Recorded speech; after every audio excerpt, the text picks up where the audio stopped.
আসন্ন পবিত্র ঈদুল আজহাকে কেন্দ্র করে আমাদের র্যাব ৯-এর টহল কার্যক্রম এবং গোয়েন্দা নজরদারি বৃদ্ধি করা হয়। এরই সূত্র ধরে আমরা গোপন সংবাদের ভিত্তিতে জানতে পারি যে সিলেটের সাদালাল রহমতুল্লাহ আলাহি মাজার গেটে একজন ব্যক্তি জাল টাকা সহ অবস্থান করছে। পরবর্তীতে র্যাব ৯ সদর কোম্পানির একটি অভিযানিক দল উক্ত স্থানে পৌঁছে একজন ব্যক্তিকে সন্দেহবাদক ব্যক্তিকে গ্রেপ্তার করতে সক্ষম হয়। গ্রেপ্তারকৃত ব্যক্তিকে জিজ্ঞাসাবাদে জানায় যে সে এবং তার অন্য ৩ সহযোগী বিগত কয়েকদিন যাবৎ সিলেট শহরে অবস্থান করতেছে। পরবর্তীতে তার দেওয়া তথ্যের ভিত্তিতে আমরা সিলেট শহরের বন্দরবাজারের লালবাজার নামক স্থানের হোটেল আলী আবাসিকের একটি কক্ষে তাকে নিয়ে অভিযান পরিচালনা করে তার অন্য ৩ সহযোগীকে আটক করি। আটককৃত ব্যক্তিরা জিজ্ঞাসাবাদে জানায় যে তাদের হেফাজতে বিপুল পরিমাণ জাল টাকা রয়েছে। পরবর্তীতে তাদের কক্ষের বিভিন্ন ব্যাগ তল্লাশি করে তাদের নিকট থেকে সর্বমোট ৫,০২,৭০০ টাকার সমমূল্যের জাল নোট আমরা উদ্ধার করতে সক্ষম হই।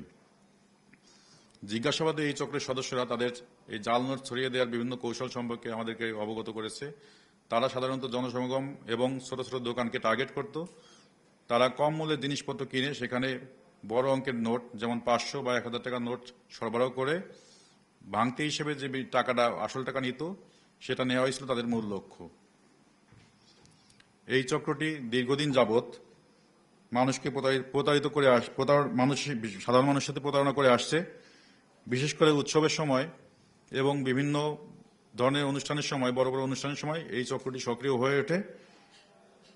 তারা এই জাল নোট যে ৫০০ টাকা অথবা ১,০০০ টাকার জাল নোট, ৫০০ টাকার জাল নোট তারা সরবরাহ করে ২০০ টাকা এবং ১,০০০ টাকার জাল নোট তারা বাজারে সরবরাহ করতে পারলে প্রত্যেকটি নোটের বিনিময়ে ৪০০ টাকা করে পেত বলে তাদের জিজ্ঞাসাবাদে আমরা জানতে পেরেছি।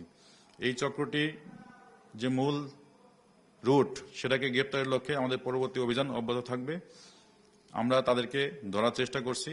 তারা জানায় যে তারা ঢাকা থেকে জাল টাকাগুলো সরবরাহ করে নিয়ে এসে সিলেটে এবং আরও তাদের চক্র আছে বিভিন্ন শহরে তারা ছড়িয়ে দিচ্ছে।